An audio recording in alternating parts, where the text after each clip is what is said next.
Hebreus 11, capítulo 1 e o 6. Fica ali pertinho, próximo a Gênesis, um pouco da frente.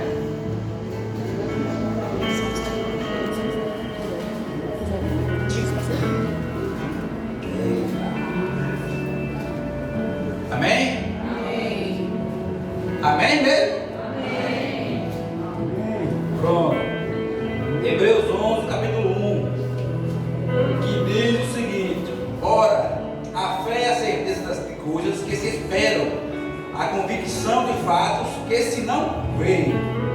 Aí o 6 diz: de fato, sem fé é impossível agradar a Deus, porquanto é necessário que aquele que se aproxima de Deus creia que Ele existe e que se torna galardoador dos que o buscam. Amém? Depois repetiu o 6: de fato, sem fé é impossível agradar a Deus, porquanto é necessário que aquele que se aproxima de Deus creia que Ele existe e que se torna galardoador dos que o buscam. Amém. Quem buscar o Senhor? Aqueles que o buscam o Senhor. Vamos orar em nome de Jesus. Maravilhoso, eterno Deus, soberano entre todas as nações. Tu és o Deus que tudo faz, que tudo vê. É o Deus que nos protege, que nos dá aquilo que é necessário nas nossas vidas. Tu és o Deus soberano, Senhor. Peço que nos abençoe nessa tarde e noite, Senhor.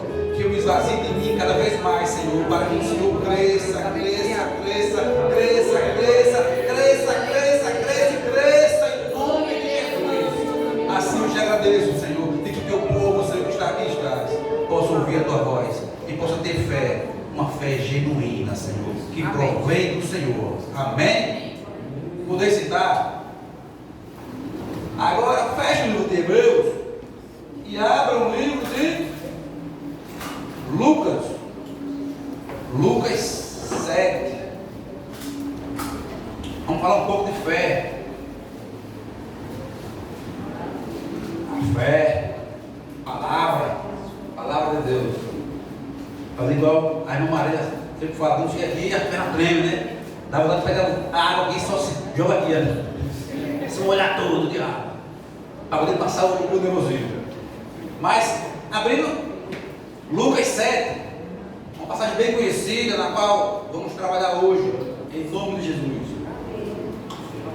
Aqui fala de alguns personagens. Não sei se está aqui na tela, mas o nosso operador Gabriel está aí disposto a colocar. Está falando de um homem que, através da sua fé, curou outra pessoa. Não ele, mas a fé dele, que existia dele, Jesus usou ela para poder curar. A falar de um servo, a falar da palavra do Senhor, a falar também daqueles que o buscam ao Senhor, aqueles que ajudam uns aos outros. E assim é hoje a nossa ministração, em nome de Jesus. Esse centurião se inicia lá em Lucas 7 e também em Mateus 8, do 5 ao 13. Duas passagens bem conhecidas, boas, de se trabalhar.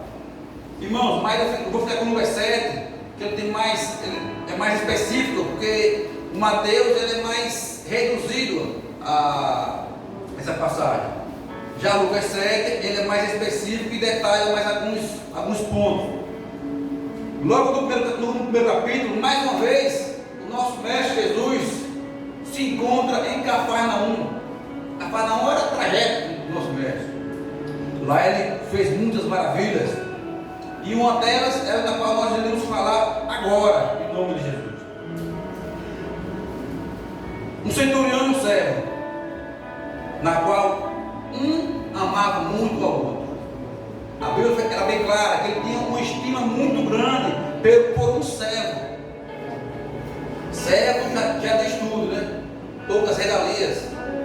Se hoje já não é bem visto o nome servo, imagine naquela época em Roma, na qual ser servo naquela época, para um homem na qual nós estamos trabalhando hoje, que é o centurião, para ele era fácil. Se um está doente, um está próximo a morrer, esse eu vou descartar, esse não serve mais. não me dá mais lucro, não me serve mais. Então, se não me serve, eu descartarei. Esse centurião tem muito a nos ensinar, irmão. Que para todos há uma esperança. Para todos, ninguém é descartável para os olhos de Deus. Para os olhos de Cristo Jesus, todos nós temos nosso valor.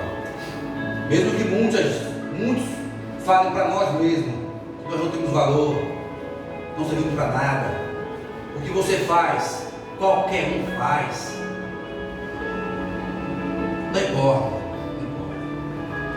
Deixe de falar. Sempre tem nosso Jesus que olha por nós. Amém. Sempre tem alguém que não vai te dar valor, mas sempre tem outros e outros que Deus levanta e diz: você tem valor. Aleluia, glória a Deus. Irmãos, é impressionante enquanto para muitos não tem valor, mas para outros a grande multidão tem valor.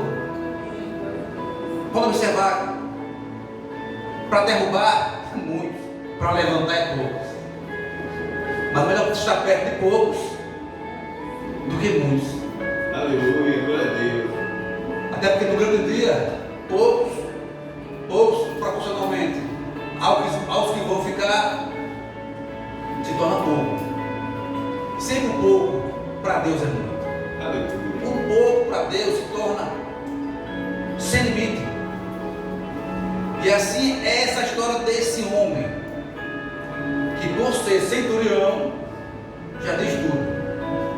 Ele é um homem de autoridade, um homem de poder, um homem de posse, mas também um homem de grande coração. E é isso que Jesus quer de cada um de nós. Ver o nosso interior, ver o nosso coração, ver as nossas atitudes. Não importa a sua posição social. Se aqui tem prefeito, glória a Deus por isso. Se aqui tem vereador, glória a Deus por isso. Se aqui tem servente, glória a Deus por isso, meu irmão. Todos para Jesus têm o mesmo valor. E aquele centurião representou bem isso para unir até mesmo intelectuais. Aquele homem comandava 100 pessoas. Olha o nome de tudo, centurião. Se provém de 100. Então ele comandava 100 soldados armados, fortificados. Então aquele homem era o ápice máximo de uma legião mesmo, claro, mas comandava uma grande força militar. E a Bíblia diz que tudo que ele quisesse fazer com seus soldados, ele assim, bastava ele dar uma palavra para cada um deles. Se eu quero água, vá lá. Ele pegava a água, soldado. Eu vou botar os dias atuais. Se eu falar, ei, venha cá, e venha correndo, venha rastejando, qualquer um deles viria rastejando, porque era a ordem dele era a lei. Mas mesmo esse homem, debaixo tinha toda a sua autoridade na terra, naquela época, tinha toda a autoridade romana, todos todos obedeciam. Não somente os 100 soldados, mas ele comandava toda aquela região de Cafarnaum. Porque cada centurião era responsável por determinadas áreas. Então ele comandava. Isso significava que os judeus e gentios, provavelmente, obedeciam à voz desse centurião. A voz dele era lei para aquele povo. É por isso que essa história é linda e maravilhosa. Que mesmo um homem com tamanha autoridade, ele se sujeitou a Cristo Jesus, o Messias. Aleluia, glória a Deus. Porque ele tinha autoridade, meus irmãos, na terra, mas ele reconheceu a autoridade de Cristo Jesus, que vinha dos céus. E Cristo Jesus tinha autoridade nos céus e na terra. Então, meus irmãos, nós devemos entender que esse homem não fez esforço algum para ser contra a Cristo Jesus. Ele, com tudo que tinha, como autoridade, como comandante que tinha, ele se submeteu, ele obedeceu a palavra de Jesus. Esse homem teve fé, e essa fé dele foi representada na melhor das ocasiões para que nós possamos Esse homem, ele não se sujeitou à fé grandiosa, fé que pudesse, ó, se eu for ali, enfrentar aquele exército, eu saio vitorioso, eu peço isso a você. Aquele homem representou a fé dele na simplicidade, na humildade, naquilo que nós devemos aprender, a simplicidade e a humildade. Eu não estou falando que nós não temos isso, mas que o texto nos ensina a sermos humildes. E assim o Senhor tem nos abençoado, meus irmãos. Assim como abençoou esse centurião. O centurião, ele deixou esta marca de ouvir a voz do Senhor, ouvir a voz de Jesus Cristo naquela época. Ele teve esse privilégio. Mas como, meus irmãos? Como? A gente pode até trabalhar nos pequenos detalhes. O centurião, por sua vez, ele foi um semeador da sua fé. Ele foi um plano, na verdade, ele semeou para poder depois plantar, de forma simples e agradável, sem muitos esforços. Como, meus irmãos? O centurião, meus irmãos, o centurião, ele esteve em casa,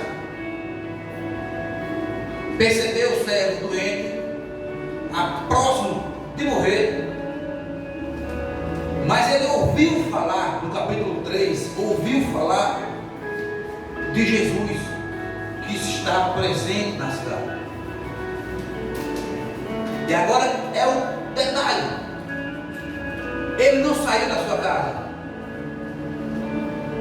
Lá em Mateus fala que ele teve um diálogo com Jesus. Mas por que ele teve esse diálogo? É representado naquela época porque os irmãos lembram que ele era um homem de autoridade, um homem que tudo que ele dizia, que ele pedia, ele era obedecido. Então dá a entender que o povo da sinagoga, os judeus, foi ao encontro de Jesus. Por isso que eu fiquei com o texto de Lucas 7, que representa que foram os judeus, os irmãos que foram até Jesus, a pedido do centurião. Então naquela época, o pedido do centurião é como se ele próprio fosse falar com a pessoa determinada. Então por isso que Mateus fala que o centurião foi até Jesus, porque os seus enviados o representavam. Quem eram os enviados? Os judeus da sinagoga. Mas por que foram os judeus? Porque esse centurião, ele era bom. Ele era bom com a comunidade, ele era bom com os judeus. Então, se você é bom com o próximo, um pedido seu, o próximo assim fará sorrindo, alegre e feliz. Por isso que essa história é bem interessante. O centurião não precisou sair do seu lar, mas a pedido dele, aos anciões da sinagoga, eles não mediram os esforços e acabaram indo.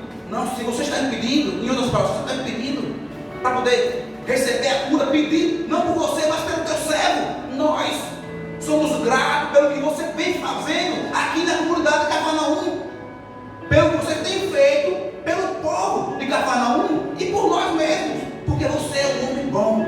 A Bíblia fala que ele foi bom, ele era amigo do povo de Deus.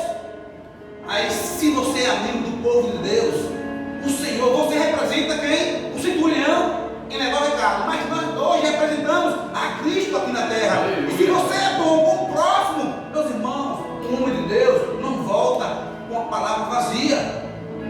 Nós devemos crer nisso. E esses anciões, eles foram ao encontro de Jesus, e de imediato eles clamaram, eles suplicaram, não apenas pedindo, eles suplicaram por um amigo. Quem é esse amigo? O centurião, que por sua vez, creio eu, que ele estava envergonhado por ser um homem de Roma, com autoridade, não pelo seu status, mas em chegar até Jesus. Eu acredito que ele disse: rapaz, eu não vou até ele, porque eu não sou digno de chegar até ele, porque eu sou um homem romano, eu sou um homem que porventura faço aqui segurança, posso fazer até mal a eles, eu tenho feito o que é bom aos olhos deles, mas eu não sei se meus soldados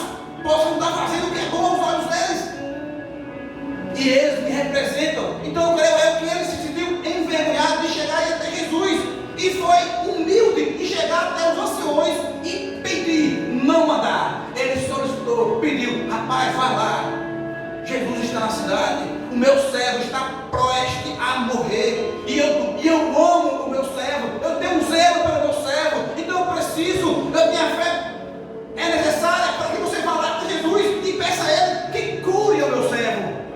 Em nenhum momento ele pediu que Jesus fosse à sua casa. Ele só queria que eles fossem até Jesus, para poder Jesus liberar uma palavra para que o servo dele fosse curado. Aleluia. Irmãos, esse homem, um homem de autoridade, posse, mas humilde de coração. Os anciões reconheceram tudo que ele vinha fazendo para aquela região, para aquela comunidade, para aquela cidade de Cafarnaum e para o povo judeu. Isso era bem explícito, porque ele fez até uma sinagoga para o povo de Deus. Sinagoga essa que Jesus usou por várias vezes para poder pregar a palavra. Eu quero que os irmãos entendam que tudo que você faz com amor, com carinho, com dedicação, com humildade, você é reconhecido futuramente, não para o homem, mas para com Deus. Aleluia. Esse homem tem muito a nos ensinar.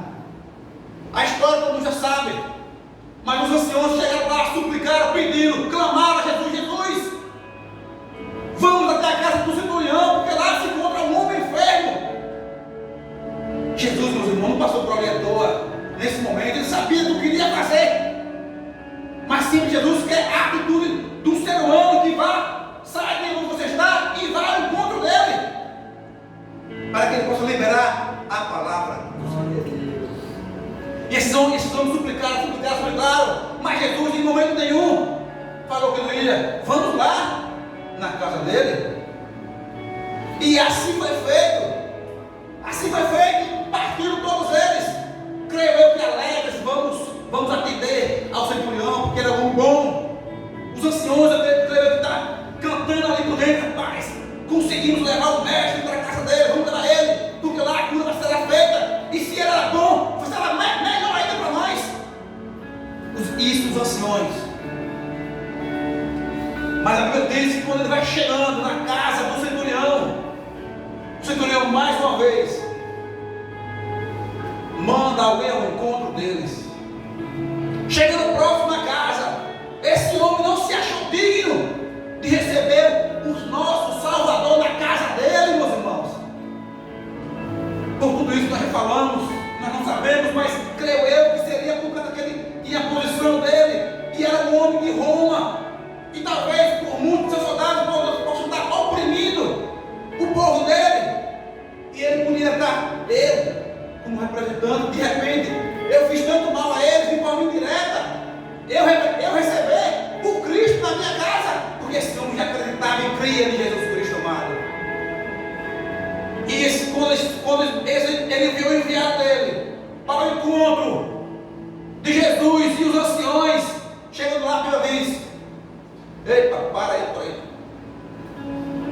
Talvez os anciões ficaram abismados. Calma, nós estamos com pressa. Mas creio eu que Cristo estava centrado, quieto, calado, esperando só ouvir o que eles tinham para dizer. Mas talvez, meus irmãos, os anciões estariam ali já ficando irritados: não saia da minha frente, sai da frente que eu vou chegar lá. É necessário eu levar Jesus para a casa do centurião. Mas Jesus não precisa chegar lá até lá, basta uma palavra que tudo será novo e restaurado em nome de Jesus. Aleluia. Foi isso que o